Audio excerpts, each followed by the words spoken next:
राम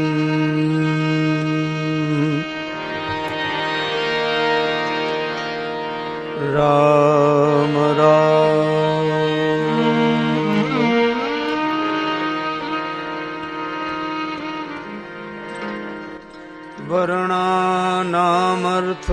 वर्णानामर्थसंघानाम रसानां छंद सामपि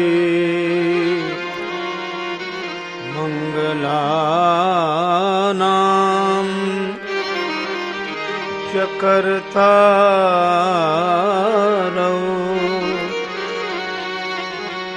वन्दे वाणी विनायकौ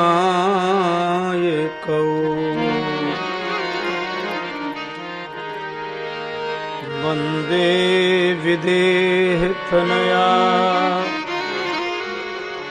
पदपुण्डरीकम्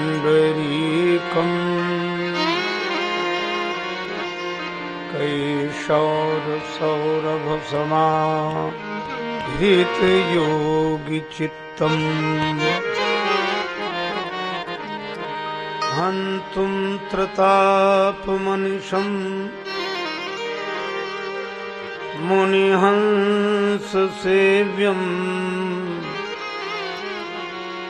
सनमानसालिपरिपीत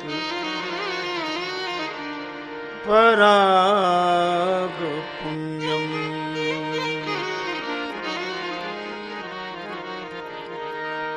दूरवादलद्युतितनुं तरुणाब्ज नेत्रम् हेमाम्बरम्बरविभूषण भूषिताङ्गम्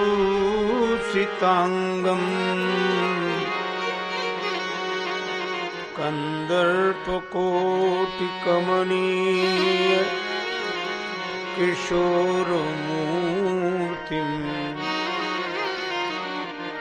पूर्तिं मनोरथ भुवाम् भज जानकीशम्। यत्र यत्र रघुनाथ कीर्तनम् तत्र तत्र कृतमस्तकाञ्जलिम् बाष्पवारि परिपूर्णलोचनम् मारुतिं नमत राक्षसान्तकम्।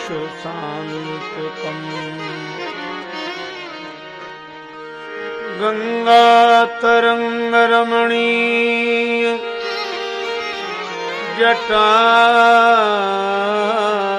जटाकलापम् गौरी निरंतर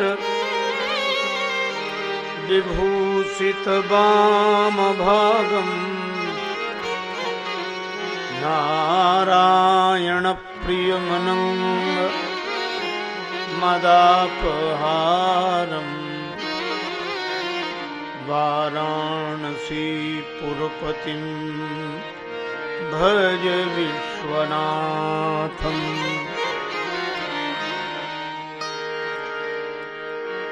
सच्चिदानंदरूपाय विश्वोत्पत्त्यादि हेतवे तापत्रय विनाशाय श्रीकृष्णाय वयं नुमः।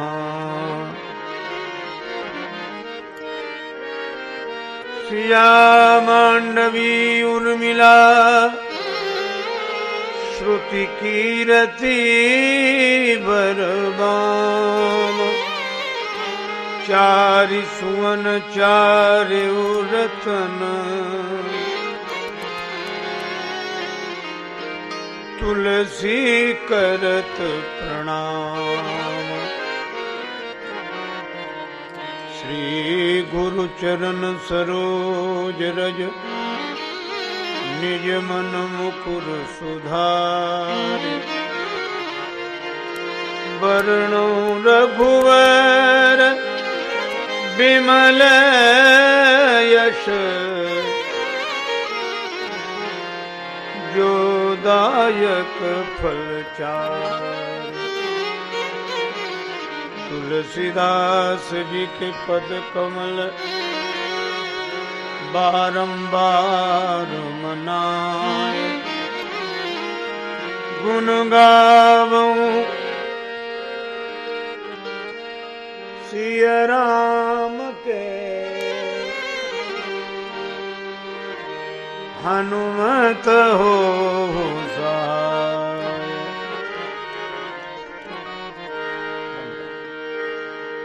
लेत सदा सुधि दीन की सहज दया के धाम जननी जनक राजेश की प्रभु श्री सीताराम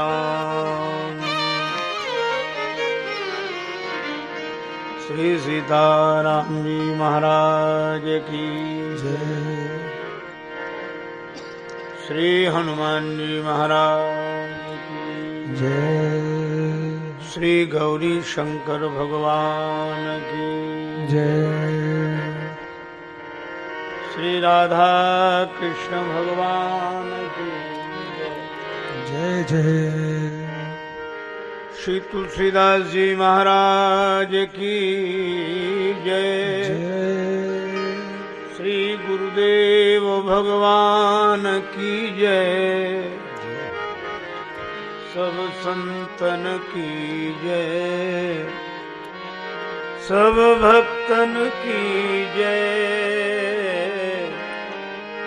जय जय श्री सीताराम। जय जय श्री राधे श्याम। नमः पार्वती पतये हर हर महादेव।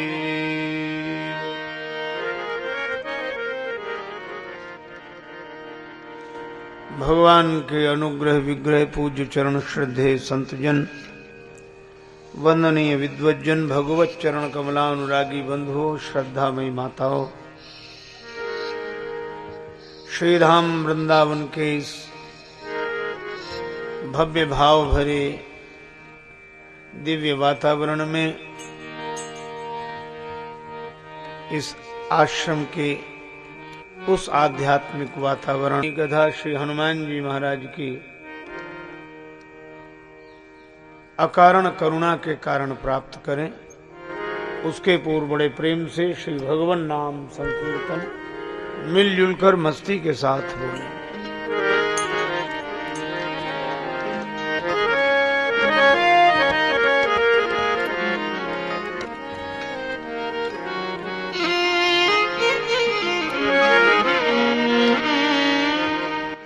जय सिया राम जय जय सिया राम।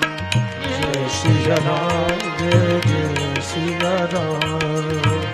जय सिया राम जय सिया राम जय जय सिया राम। जय सिया राम जय जय सिया राम। जय सिया राम जय जय सिया राम। जय सिया राम जय जय सिया राम। जय सिया राम जय जय सिया राम। जय सिया राम जय जय सिया राम। जय सिया राम जय जय सिया राम। जय सिया राम जय जय सिया राम। जय सिया राम जय जय सिया राम। जय सिया राम जय जय सिया राम। जय सिया राम जय जय सिया राम। जय सिया राम जय जय सिया राम। जय सिया राम जय जय सिया राम। जय सिया राम जय जय सिया राम। जय सिया राम जय जय सिया राम। जय सिया राम जय जय सिया राम। जय सिया राम जय जय सिया राम।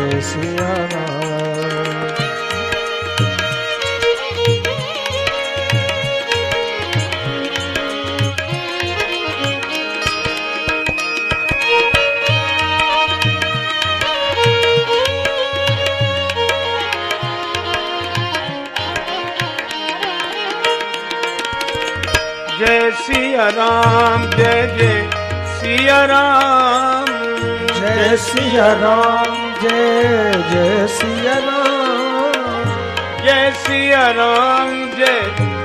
सिया राम। जय सिया राम जय जय सिया राम। जय सिया राम जय जय सिया राम। जय सिया राम जय जय सिया राम। जय सिया राम जय जय सिया राम। जय सिया राम जय जय सिया राम। जय सिया राम जय जय सिया राम। जय सिया राम जय जय सिया राम। जय सिया राम जय जय सिया राम। जय सिया राम जय जय सिया राम। जय सिया राम जय जय सिया राम। जय सिया राम जय जय सिया राम। मंगल भवन अमंगल आरी। मंगल भवन मंगलवारी। उमा सहित जय जपत पुरारी। उमा सहित जय जपत पुरारी। जिनकर नाम लेत जग माही। जिनकर नाम लेत जग माही। सकल अमंगल मूल न साही। सकल अमंगल मूल न साही। करतल होई पदा रथ चारी। करतल होत पदारथ चारी। तेई सिया राम कहे कामारी। जय सिया राम कहे कामारी। जय सिया राम जय जय सिया राम। जय सिया राम जय जय सिया राम। जय सिया राम जय जय सिया राम। जय सिया राम जय जय सिया राम। जय सिया राम जय जय सिया राम। जय सिया राम जय जय सिया राम। सिया राम जय जय सिया राम। जय सिया राम जय जय सिया राम। जय सिया राम जय जय सिया राम। जय सिया राम जय जय सिया राम। जय सिया राम जय जय सिया राम। जय सिया राम जय जय सिया राम। जय सिया राम जय जय सिया राम। जय सिया राम जय जय सिया राम। जय सिया राम जय जय सिया राम। जय सिया राम जय जय सिया राम। जय सिया राम जय जय सिया राम। जय सिया राम जय जय सिया राम। जय सिया राम जय जय सिया राम। जय सिया राम जय जय सिया राम। जय सिया राम जय जय सिया राम। जय सिया राम जय जय सिया राम। जय सिया राम जय जय सिया राम। जय सिया राम जय जय सिया राम। जय जय सिया राम। जय जय सिया राम।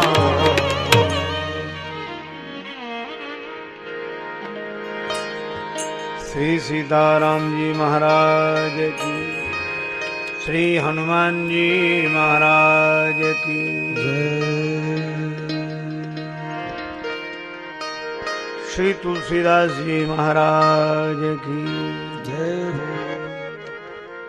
श्री वृंदावन धाम की जय जय जय श्री राधे जय जय श्री राधे श्री राधे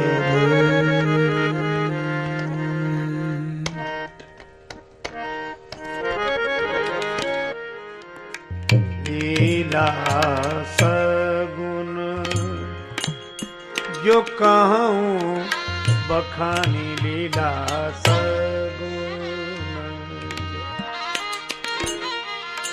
लीला सगुन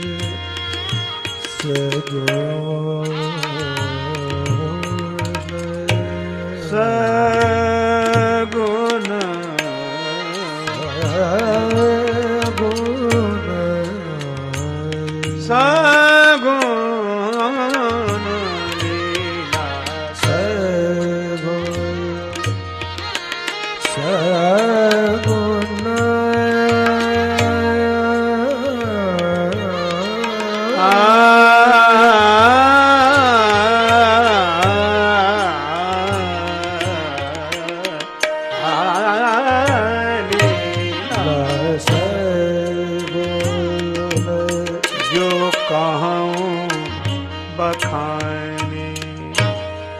सोई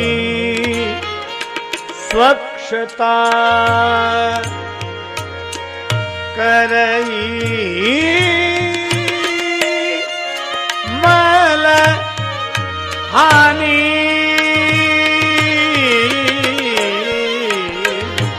लीला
संत शेखर कलि पावनावतार श्री सीताराम चरणाम्बुज चंचरीक भगवत भक्ति भूषण गोस्वामी श्री तुलसीदास जी महाराज लिखते हैं,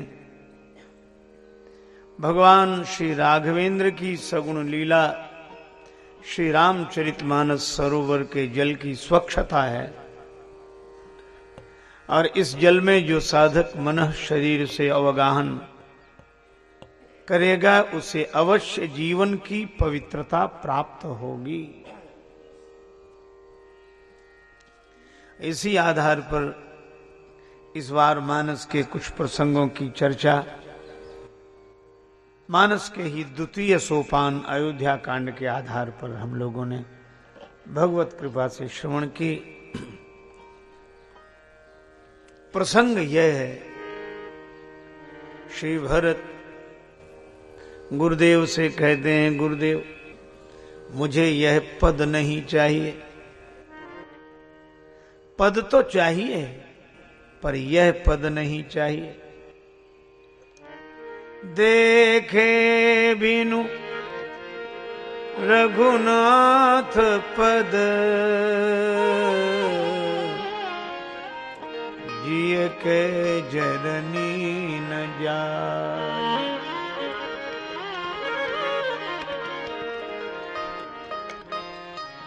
मैं राम जी के पद कमलों का दर्शन करना चाहता हूं गुरुदेव।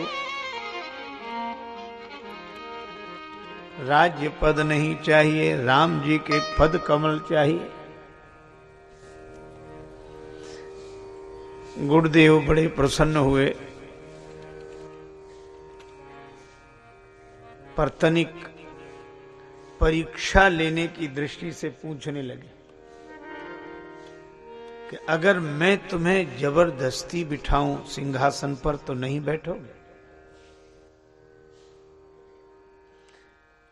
श्री भरत जी ने कहा, गुरुदेव तब तो मुझे बैठना होगा, क्योंकि गुरोर आज्ञा गरीयसी, गुरुदेव की आज्ञा में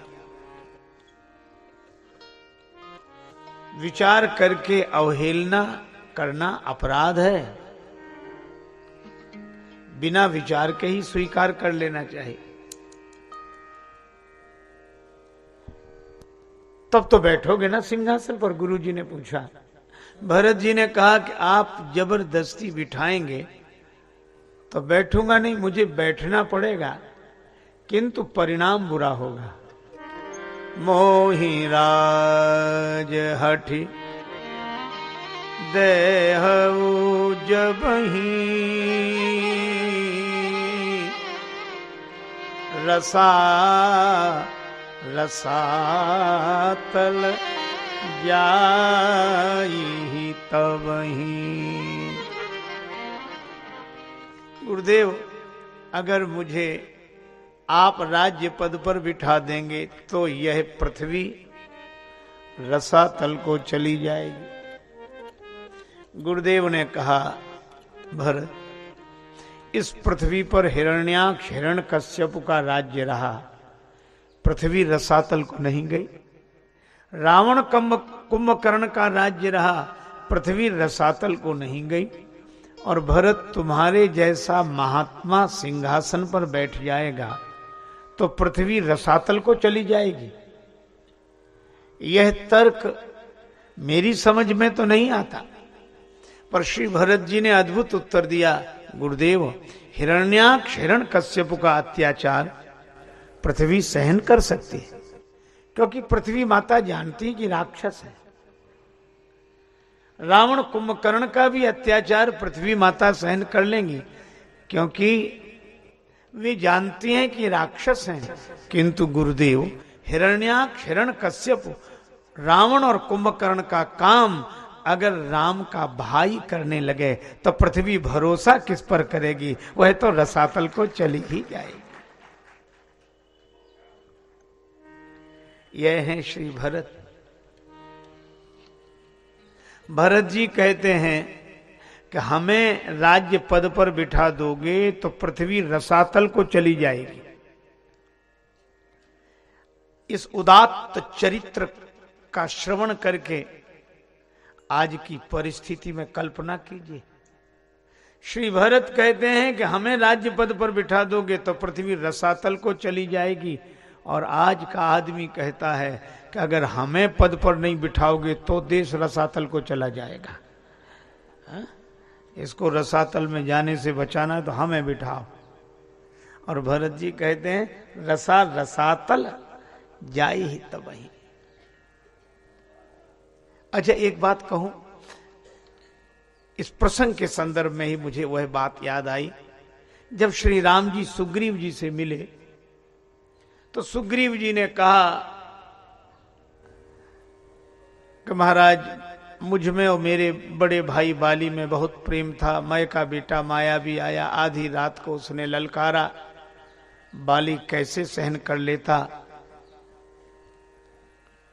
बाली उसके पीछे और मैं बाली के प्रेम के कारण भाई के रक्षा की दृष्टि से गया।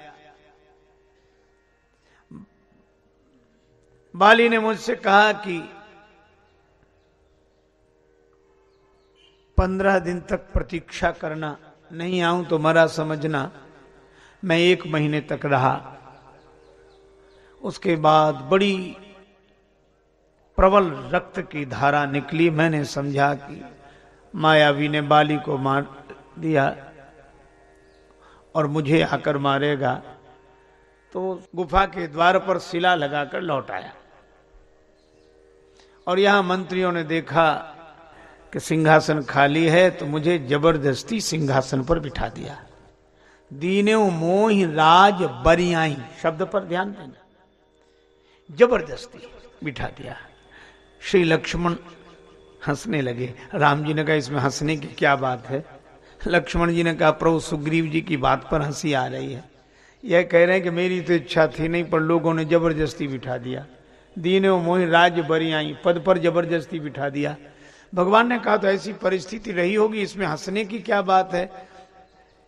लक्ष्मण जी ने कहा कि प्रभु ये जितने सत्ता लोलुप होते हैं ऐसे ही बोलते हैं कि हमारी तो इच्छा थी नहीं, अब लोगों ने जबरदस्ती बिठा दिया, तो अब जनादेश है, क्या करें। लोगों ने कहा तो बैठे। भगवान ने कहा कि लक्ष्मण तुम्हारी तो व्यंग करने की आदत है। अरे उस बेचारी की मजबूरी समझो। अब 4 लोगों ने जबरदस्ती बिठाया तो करता क्या, बैठना पड़ा होगा उसे। लक्ष्मण जी ने हाथ जोड़कर कहा कि प्रभु मन में अगर पद की वासना न हो तो कोई किसी को पद पर जबरदस्ती नहीं बिठा सकता। कहा क्यों नहीं बिठा सकता? तब लक्ष्मण जी ने कहा कि प्रभु अगर जबरदस्ती कोई किसी को सिंहासन पर बिठा पाता तो भरत भैया को अयोध्या के सिंहासन पर न बिठा दिया लोगों ने। गुरुजी कहते रहे, माताएं कहती रही, पूरी प्रजा कहती रही, और जब भरत जी का नाम आया तो राम जी के नेत्र सजल हो गए। लक्ष्मण तुम ठीक कहते हो, भयउ न भुवन भरत सम भाई। अच्छा गुरु जी ने कहा एक बात बताओ, क्या अगर राज्य पद पर बिठाई दें तो गड़बड़ी क्या होगी? भरत जी ने कहा गुरुदेव ग्रह ग्रहीत पुनि बात बस ते ही पुनि बीछी मार। किसी के ग्रह प्रतिकूल हों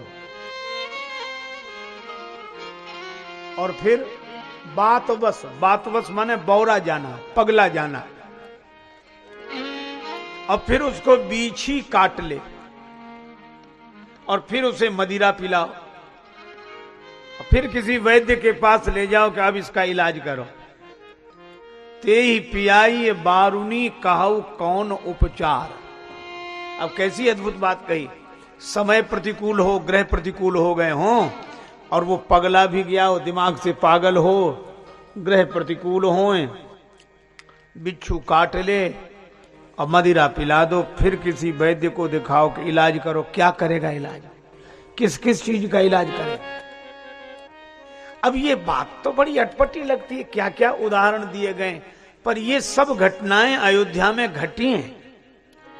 ग्रह ग्रहित सरस्वती जी आई तो लगता है कि अयोध्या के ग्रह प्रतिकूल हो गए। हरसि हृदय दशरथ पुर आई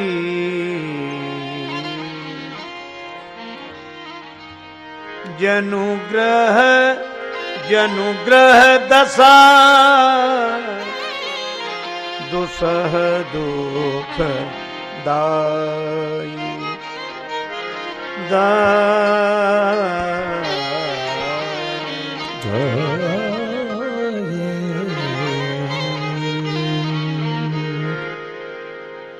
जनुग्रह दशा दुसह दुखदाई है ग्रह ग्रहित, और ग्रह का नाम भी लिखा है। अवध साढ़ साती तब बोली, साढ़ साती साढ़े साती, शनि की दशा, ग्रह ग्रहित। अच्छा बातवश क्या? बौरा जाना। और महाराज दशरथ का निधन हुआ तो कौशल पति गति सुनि जन कौरा, भा सब लोक शोक बस बौरा। और बीछी मारना क्या है?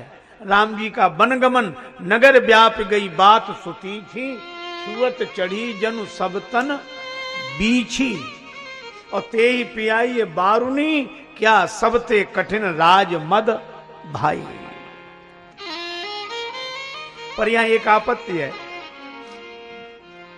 राम जी का वनगमन पहले हुआ है, दशरथ जी का निधन बाद में, पर यहां कहा गया बात बस उसके बाद बीछी मार।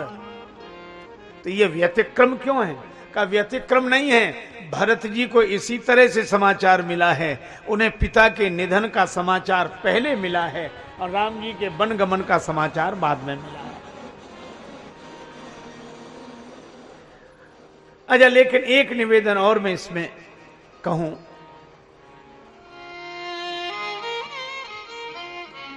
केवल सच बोल देना ही काफी नहीं है,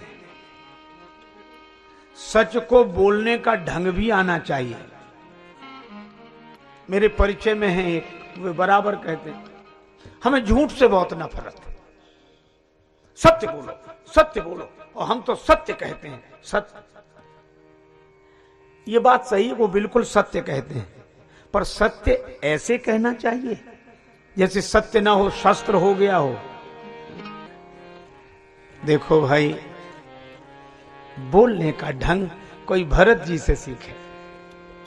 भरत जी क्या करते हैं, गुरु जी ने कहा तो तुरंत बोले, गुरुदेव आप तो ठीक कह रहे हैं, बड़े का सम्मान रखना, उसकी बात का खंडन नहीं करना, फिर अपनी ओर से निवेदन करना। एक सज्जन कह रहे थे, कहता तो है वो भले की लेकिन बुरी तरह। भले की बात भी बुरी तरह कहनी चाहिए क्या?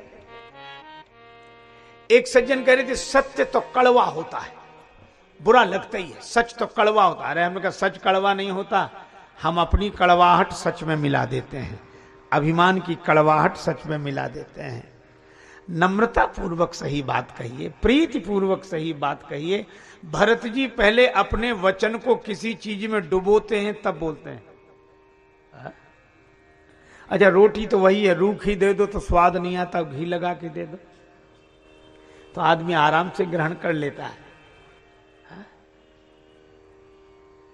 होम्योपैथी वाले औषधि को भी मधुरिमा से युक्त कर देते हैं। तो अपनी बात को ऐसे ढंग से कहना चाहिए। पहले डुबा लो किसी चीज में। किस में डुबाएं? तुलसीदास जी कहते हैं, भरत जी भी डुबाते हैं अपनी बात किसी चीज में। किसमें? भरत कमल कर जोरी धर्म धुरंधर धीर धरी बचन अमीय जनु बोरी देत उचित उत्तर सवही। श्री भरत से गुरुदेव ने कहा, क्या चाहते हो? भरत जी बोले, बस एक ही इच्छा है, प्रात काल प्रात काल प्रात प्रात काल चले हाँ प्रभु पाई प्रात काल चले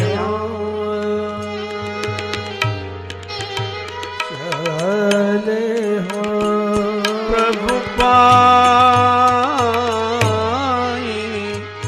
प्रभु पाई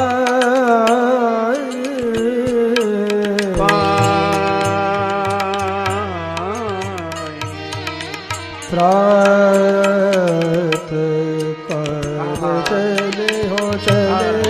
चले हो प्रभु पाई प्रात काल चले हम चले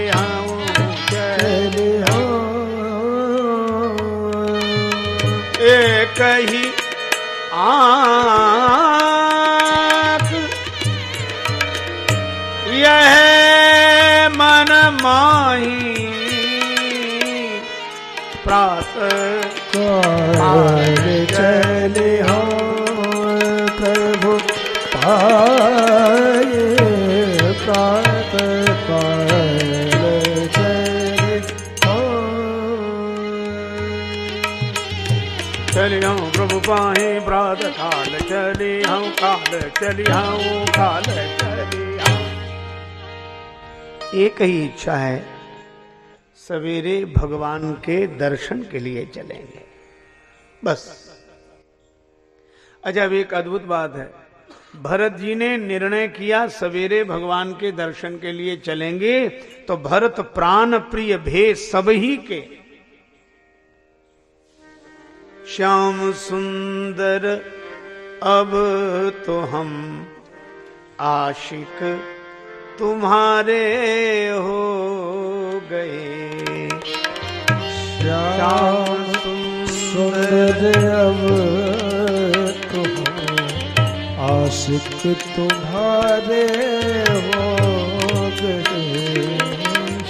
तुम हमारे हो गए और हम तुम्हारे हो गए। तुम हमारे हो गए और हम तुम्हारे हो गए। जब ये दिल दुनिया का था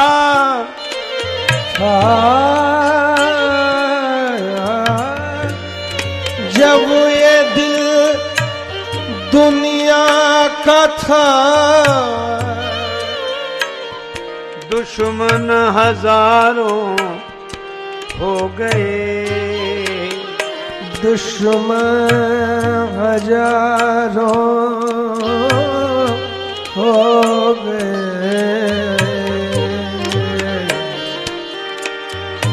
जब ये दिल दुनिया दुनिया दुनिया दुनिया का था,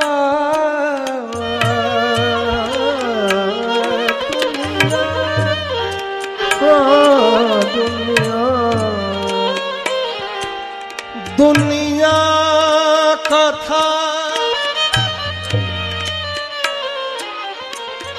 जब ये दिल दुनिया का था, दुश्मन हजारों बन गए। दुश्मन हजारों बन गए।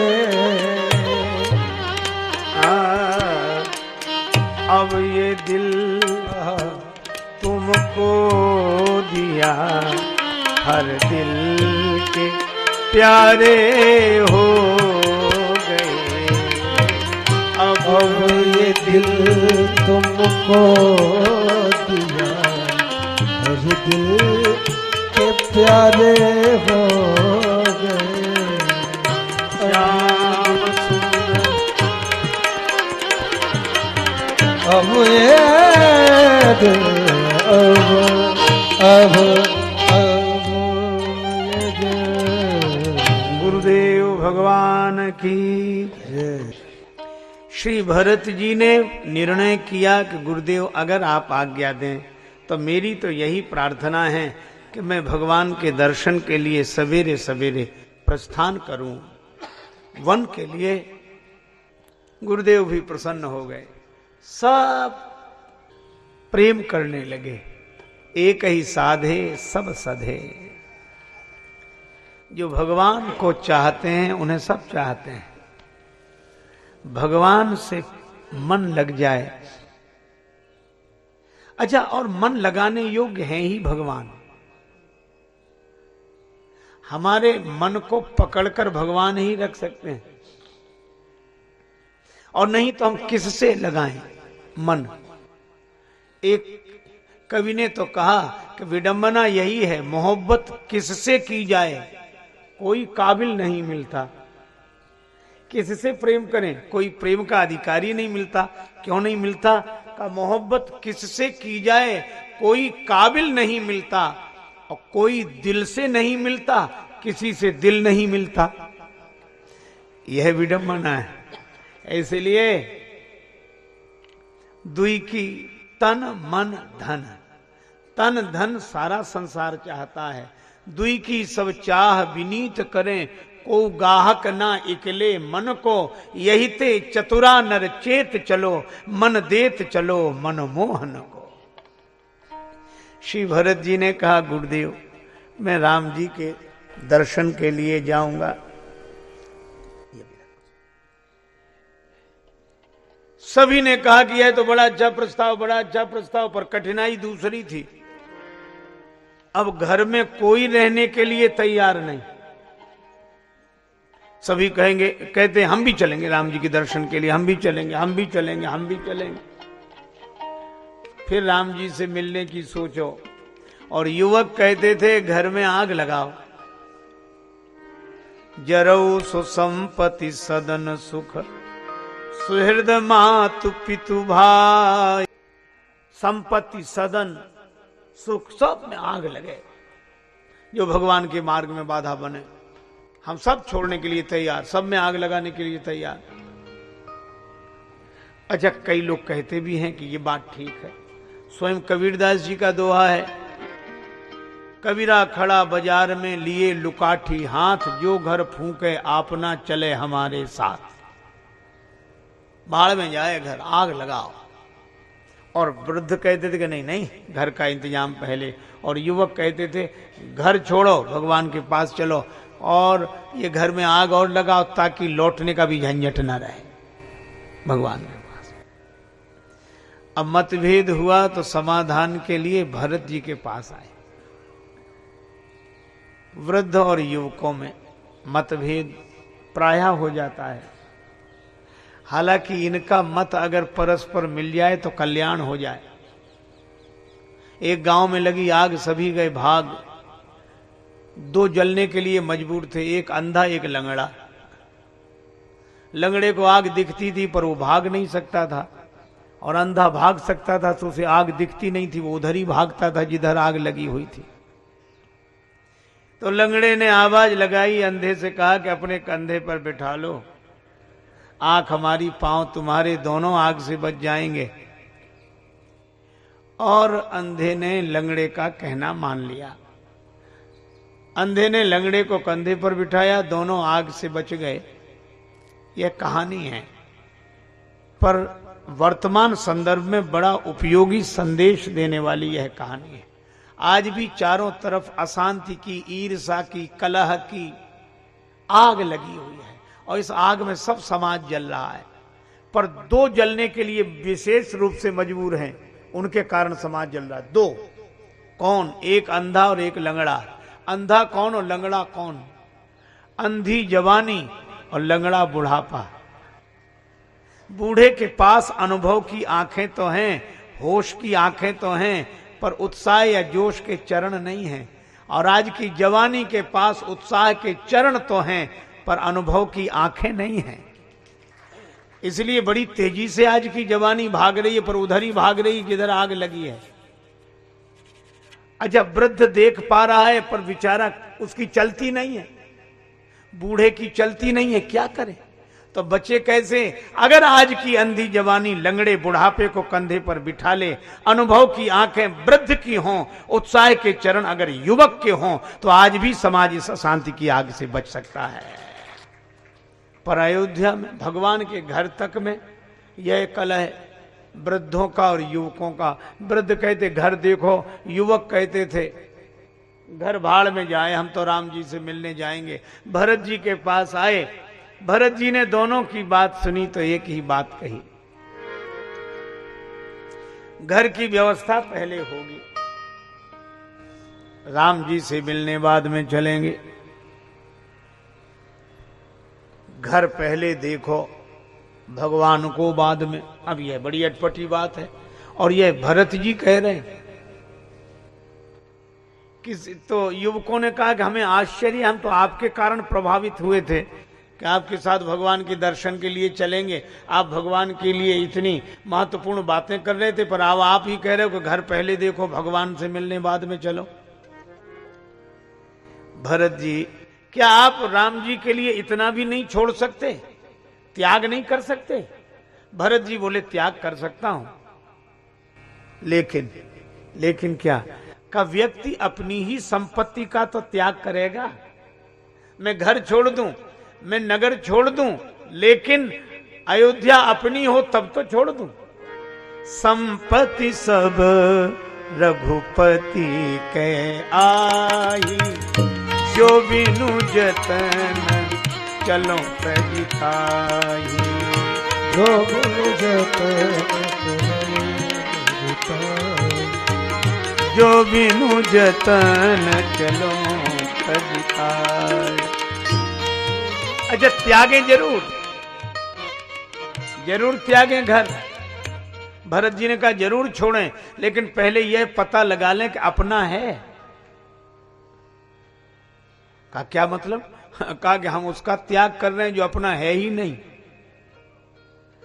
तो फिर ये जो संतों ने कहा, कबीर जी कहते हैं जो घर फूंके अपना, इसका अर्थ है कि अपना ही फूंकना, किसी दूसरे का मत फूंक देना। तो अपना फूंक देने का अर्थ है कि अपना हो तो फूंकना। तो फूंकने का अर्थ है ये अपना फूंक दो, अपना मानना फूंक दो। भगवान का है तो छोड़ने की जरूरत क्या है, और जो अपना है ही नहीं उसका त्याग करें। एक बार श्रीमद् भागवत की कथा किसी विद्वान व्यास महानुभाव के द्वारा हो रही थी। तो श्री कृष्ण जन्मोत्सव था, तो उसमें तो ऐसे होता ही है, नंद के आनंद भयो जय कन्हैया लाल की, सभी नाचने लगे कूदने लगे हो। तो कुछ लोग मंच के ऊपर भी आ गए। तो एक आदमी तो बड़े उत्साह से मंच के ऊपर जाके नाचने लगा, और नाचता तब तक तो ठीक, वो रुपए लुटाने लगा। 100, 500, 1000 जो आवे, जय कन्हैया लाल की, जय कन्हैया लाल की। लोगों ने कहा कि हे भगवान, कथा का चमत्कार तो देखो, ये महान लोभी कंजूस कृपण आदमी और कैसे ढंग से रुपया लुटा रहा है। किसी ने कहा क्या कलयुग चला गया, ये ऐसा बदल गया। दूसरे ने कहा आश्चर्य, ये तो कभी चवन्नी खर्च नहीं करता था और रुपए लुटा रहा, जय कन्हैया लाल की। किसी ने कहा गौर से तो देखो, दूसरा बोला गौर से क्या देखो, जरा देखो वो आदमी कर क्या रहा था। श्रीमद् भागवत की पोथी पर जो रुपए चढ़े थे वही उठा उठा के जय कन्हैया लाल की, जय कन्हैया लाल। तो ऐसा तो त्यागी कोई भी हो सकता है, जो अपना है ही नहीं, जो अपना नहीं है उसी को ले जाओ, चिंता मत करो, तो ले जाओ, जाओ ले जाओ। अरे भाई, अगर कोई झोपड़ी बनाकर कुछ दिन रहे, उसमें आग लगावे, तो लोग कहेंगे बड़ा त्यागी है, उसने अपने रहने की झोपड़ी ही फूंक दी। यह तो ठीक।